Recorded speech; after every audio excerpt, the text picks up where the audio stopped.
বন্ধুরা, অঞ্জলিস কিচেনে আপনাদের সকলকে স্বাগত। বন্ধুরা, আজ আমি করে দেখাবো নিরামিষ মাছের কালিয়া। কিভাবে নিরামিষ মাছের কালিয়াটা করি আপনারা দেখতে থাকুন। বন্ধুরা, নিরামিষ মাছের কালিয়া করার জন্য পনির নিয়েছি, ছোলার ডাল একটু বেটে নিয়েছি, আর নিয়েছি সিদ্ধ আলু আর সিদ্ধ কলা। পনিরটাকে প্রথমে গ্রেট করে নিলাম বন্ধুরা। তারপরে এবারে কলার খোসাগুলো ছাড়িয়ে আস্তে আস্তে কলাটাকে ম্যাশড করে নেব। এরপরে আলুটাকে নিয়ে নেব।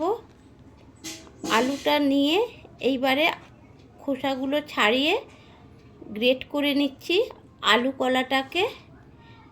এইভাবে সমস্ত আলু কলাটা গ্রেট করে নিতে হবে বন্ধুরা। তারপরে নিয়ে নিলাম ছোলার ডাল বাটাটা, এর মধ্যে দিয়ে দিলাম গুঁড়ো হলুদ, জিরে গুঁড়ো আর পরিমাণ মতো লবণ। এরপরে কিছুটা কর্নফ্লাওয়ার দিয়ে দিলাম। কর্নফ্লাওয়ার দেওয়ার কারণ হচ্ছে একটু টাইট হবে। তারপরে এবারে মাছের গাদার আকারে শেপ দিয়ে নিচ্ছি বন্ধুরা। এইভাবে আস্তে আস্তে করে করতে হবে, না হলে ফেটে যাওয়ার সম্ভাবনা আছে, নরম তো। সেইভাবে মাছের আকারটা আমি আস্তে আস্তে দিয়ে দিচ্ছি বন্ধুরা। দেখুন বন্ধুরা, ঠিক মাছের একটা বড় গাদা যেমন হয় সেইভাবে আস্তে আস্তে করে শেপ দিয়ে নিচ্ছি, কেননা ফেটে যাওয়ার সম্ভাবনা আছে। এইভাবে এক এক করে আমি নিরামিষ মাছের গাদা থেকে পেটি থেকে তৈরি করে নিলাম বন্ধুরা। তারপরে কড়াই বসালাম উনানে। কড়াই বসিয়ে সরিষার তেল দিলাম। সরিষার তেলটা গরম হলে মাছের যে গাদা পেটি তৈরি করেছিলাম সেইগুলো এক এক করে তেলের মধ্যে দিয়ে দিচ্ছি বন্ধুরা।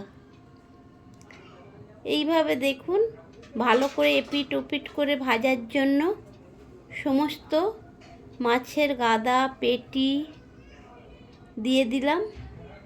এইবারে আস্তে আস্তে করে এপিট ওপিট করে উল্টিয়ে দিচ্ছি, কেননা নরম তো, যদি ভেঙে যায় সেই ভয়ে অতি সন্তর্পণে এটাকে এপিট ওপিট করতে হচ্ছে। এইভাবে মাছগুলোকে আমি সুন্দরভাবে ভেজে নিলাম। দেখুন বন্ধুরা, কত সুন্দর হয়েছে মাছ ভাজাটা, যেন মনে হচ্ছে সত্যিকারেরই মাছ ভাজা। এটা যে একটা নিরামিষ মাছ বোঝাই যাচ্ছে না। এইভাবে সমস্ত মাছগুলো ভেজে নিলাম বন্ধুরা। ভেজে নিয়ে কড়াইয়ে তুলে নিয়ে আবারও কড়াই বসিয়ে ওই যে মাছ ভাজার তেল ছিল তার মধ্যেই শুকনো লঙ্কার ফোড়ন দিলাম আর গোটা জিরে দিলাম। দিয়ে একটু ভাজা ভাজা করে বন্ধুরা এর মধ্যে দিয়ে দিলাম খানিকটা হিং। নিরামিষ তরকারিতে বন্ধুরা হিং দিলে ভালো হয়। তারপরে দিলাম আদা বাটা। আদা বাটা দিয়ে খুন্তি দিয়ে আস্তে আস্তে নাড়াচাড়া করে দিলাম। তারপরে টমেটো কুচি দিলাম। টমেটো কুচি দিয়ে খুন্তি দিয়ে নেড়েচে ওটাকে ভাজা ভাজা করতে হবে। দিলাম পরিমাণ মতো লবণ।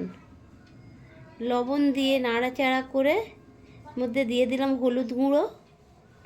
হলুদ গুঁড়ো দিয়ে আবারও নাড়াচাড়া করছি বন্ধুরা। তারপরে এর মধ্যে দিতে হবে গুঁড়ো লঙ্কা। গুঁড়ো লঙ্কা দিয়ে ভালো করে কষিয়ে নিচ্ছি। যতক্ষণ না তেল ছাড়ে ততক্ষণ কষিয়ে যেতে হবে বন্ধুরা এইভাবে। তারপরে তেল ছেড়ে দিতে দিয়ে দিলাম জল।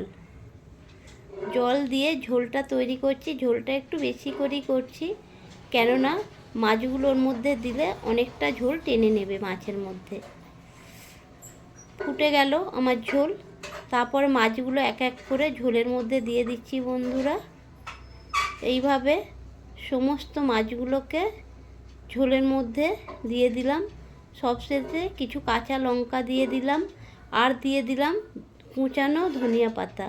ধনিয়া পাতাটা অল্প ছিল বন্ধুরা। আমার রেডি নিরামিষ মাছের কালিয়া। দেখুন বন্ধুরা কত সুন্দর হয়েছে। আপনারা এইভাবে খাবেন, ভালো লাগবে। কেমন?